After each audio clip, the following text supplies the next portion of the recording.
दोस्तों, एक देश जो मुस्लिम साम्राज्य द्वारा कंट्रोल किया जा रहा था, जहां दूसरे धर्म को खत्म किया जा रहा था, वहां अपने वजूद को बचाने के लिए ईसाइयों ने ऐसा संघर्ष किया कि मुस्लिम साम्राज्य को अपना बोरिया बिस्तर बांधकर भागने पर मजबूर होना पड़ा। और ये देश था स्पेन, जो आज 100% ईसाई धर्म का देश है। लेकिन ये सब हासिल करने में जितना खून खराबा हुआ, उसकी कल्पना भी नहीं की जा सकती है। तो चलिए जानते हैं कि स्पेन में कैसे ईसाई धर्म खत्म हुआ और कैसे यहाँ मुस्लिम शासक आए और कैसे यहाँ फिर से इस्लाम खत्म होकर क्रिश्चियनिटी का कब्जा हो गया। तो आप ये सब जानने के लिए हमारे साथ अंत तक बने रहिएगा। दोस्तों, इसे जानने से पहले हमें सबसे पहले यूरोपियन रीजन के इतिहास को जानना होगा। ये कहानी शुरू होती है साल 117 एडी। उस वक्त यूरोप पर रोमन साम्राज्य का शासन था, जो करीब 400 सालों तक रहा। इसी दौरान ये साम्राज्य इतना फैल चुका था कि इसे संभालना मुश्किल हो रहा था। इसके लिए यहाँ के राजा ने इसे 2 भागों में बांट दिया। इसका पूर्वी हिस्सा बाइजेंटाइन एम्पायर बना, जिस पर जस्टिन I ने शासन किया।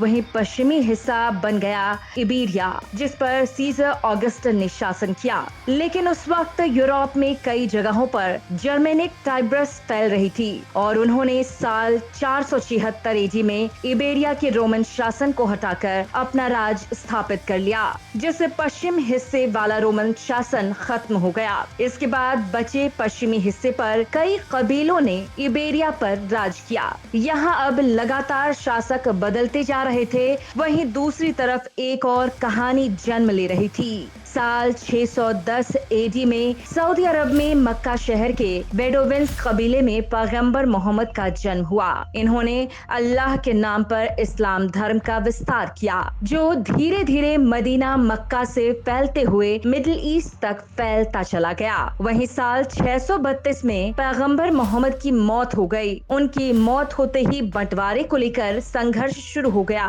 जिसमें पैगंबर मोहम्मद के कजन अली की जीत हुई और पूरा मुस्लिम साम्राज्य उनके हाथों में चला गया। उस वक्त अली के शासन को रशीदून खिलाफत कहा जाता था। इन्होंने मुस्लिम साम्राज्य को फैलाते हुए पूर्वी अफ्रीका से लेकर ईरान तक और तुर्की तक बढ़ा दिया। वहीं अली के साम्राज्य का विस्तार होता देख दुश्मनों ने उन्हें साल 661 में मार दिया। फिर उनकी जगह ली उमायद खिलाफत ने। इस शासन के बदलने के साथ ही साम्राज्य की राजधानी भी बदल गई, यानी कि रशीदून की राजधानी पहले मक्का थी, जो बदलकर डेमस्कस हो गई। ये सीरिया का एक शहर था। यहाँ राज शुरू करने के साथ ही उमायद खिलाफत ने भी अपने साम्राज्य का विस्तार करना शुरू कर दिया। अब इस इस्लाम की सीमाएं भारत के सिंध तक पहुँच चुकी थी। दोस्तों, यहाँ आपको बता दें कि रोमन शासन के बाद इस्लाम शासक ने ही इन तीनों महाद्वीपों पर राज करने की क्षमता रखी थी। लेकिन इतने बड़े साम्राज्य पर कब्जा करने के बाद भी इन शासकों की नजरें एक इलाके पर अभी तक नहीं पड़ी थी, जिसका नाम था द इबेरियन पेनिनसुला।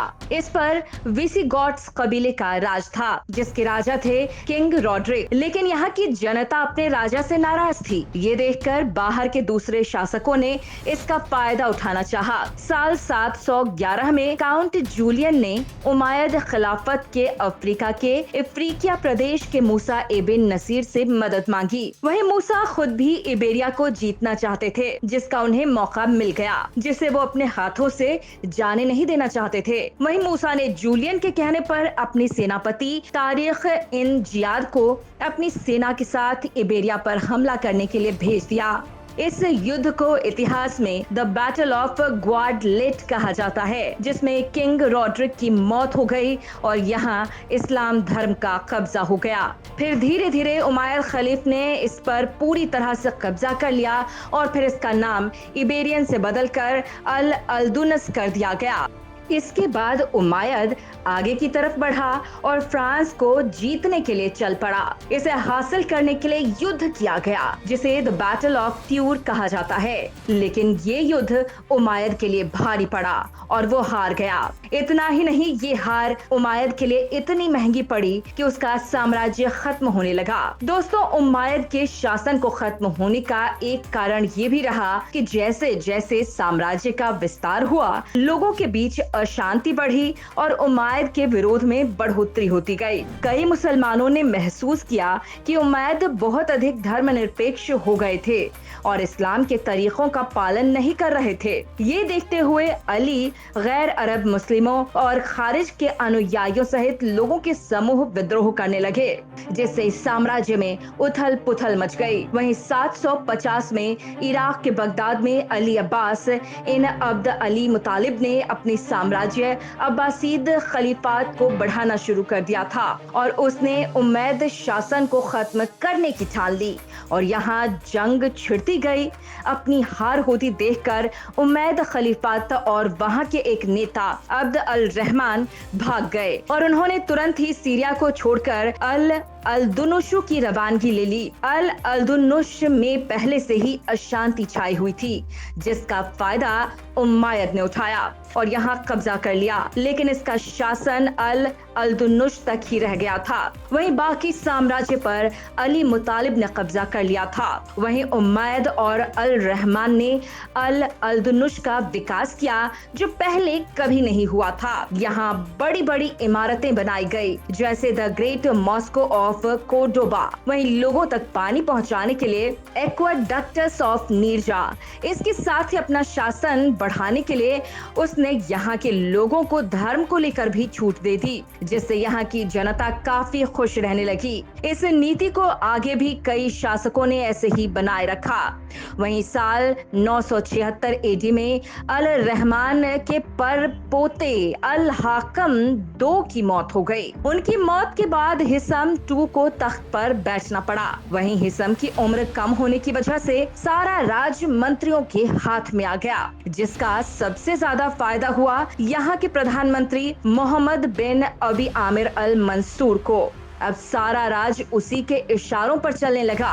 ऐसा लगने लगा कि जैसे राजा हिसम नहीं बल्कि आमिर अल मंसूर है। यहीं से अल रहमान की नीतियां भी टूटने लगी, जिसका ये नतीजा हुआ कि चारों तरफ फूट पड़ने लगी और काफी राज्य बन गए। यहाँ करीब 23 रियासतें बन गईं। वहीं जैसे जैसे इस्लामिक शासन कमजोर पड़ता गया, अल-दुनुस के उत्तर पश्चिमी छोर में बसे विसी गॉट्स के वंशज फिर से एक्टिव हो गए। यहाँ के एस्टूरियन साम्राज्य के राजा डॉन पिलायो ने अपना विस्तार करना शुरू कर दिया। अब वो उमैद को यहाँ से बाहर करने लगे। वहीं दूसरी तरफ फ्रांस ने भी अल-दुनुश पर आक्रमण कर दिया और यहाँ किंग जेम्स ने अपना अरागोन साम्राज्य स्थापित कर लिया। जैसे ही ये दोनों राजा अल-दुनुश पर अपना राज करने लगे, यहाँ फिर से क्रिश्चियन साम्राज्य फैलने लगा। उत्तर की तरफ से ईसाई धर्म फैलता जा रहा था, वहीं दक्षिण की तरफ से मुस्लिम धर्म खत्म होता जा रहा था। फिर एस्टूरियन साम्राज्य ने इस्लाम के सारे राज्यों पर हमला करके उन्हें खदेड़ दिया। वहीं ईसाई की बढ़ती ताकत को देखकर बचे हुए इस्लामिक देशों को बचाने के लिए अफ्रीका के एल्मोराविड राज्य के राजा यूसुफ बिन तुसुफ बिन से मदद मांगी। उन्होंने अल-दुनुश में आकर एस्टूरियंस को हरा दिया, लेकिन वो इस लड़ाई में टुरोडो को हार गए। लेकिन यहाँ इस्लामिक शासन एल्मोराविड ने सारे मुस्लिम राज्य को अपने कब्जे में ले लिया। वहीं यूसुफ के अफ्रीका के एक राज्य को अल्मुहाद ने अपने कब्जे में ले लिया, लेकिन अल्मुहाद का शासन ज्यादा दिन तक नहीं रहा। यहाँ साल 1212 में ईसाई शासकों ने अपने कब्जे में से ले लिया और पूरे इबेरियन महाद्वीप पर एक ही इस्लामिक राज्य बच गया, जिसका नाम था ग्रेनेडा। इस इबेरियन से इस्लाम साम्राज्य तो खत्म हो गया, लेकिन इस धर्म को मानने वाले काफी लोग अभी बचे हुए थे, जिन्हें मुदे हर्ज का नाम दिया गया। आपको बता दें कि 2 जनवरी 1492 को यहाँ अंतिम मुसलमान शासकों के ग्रेनाडा साम्राज्य का अंत हो गया था। इसके साथ ही पूरे देश में फिर से ईसाई शासकों का शासन स्थापित हुआ था। इसी दिन किंग फेर्डिनेंड पंचम और रानी इसाबेला प्रथम की ईसाई सेनाओं के सामने ग्रेनाडा के मूर शासकों ने घुटने टेके थे। ग्रेनाडा के हाथ से निकलने के साथ ही स्पेन में मुसलमान मूर शाहों का साम्राज्य खत्म हो गया। 2 जनवरी 1492 को ग्रेनाडा के अंतिम मूर शासक राजा बो अब्दिल ने अपने आप को इबेरिया सेनाओं को सौंप दिया। इसके बाद 1502 में इबेरिया शासन ने सभी मुसलमानों को जबरदस्ती ईसाई बनाने का आदेश दे दिया। हालांकि बहुत से मूर वंश के लोगों ने इस्लाम धर्म नहीं छोड़ा, तो ऐसे लोगों को इबेरिया से बाहर निकाल दिया गया। 15वीं शताब्दी के आखिर में स्पेन में ईसाई राजा फर्डिनेंड और इसाबेला की ताकत काफी मजबूत हो गई थी। उन्होंने इस मुस्लिम साम्राज्य का हमेशा हमेशा के लिए खात्मा कर दिया। उसके बाद से फिर कभी स्पेन में मुस्लिम शासन लौट कर नहीं आया।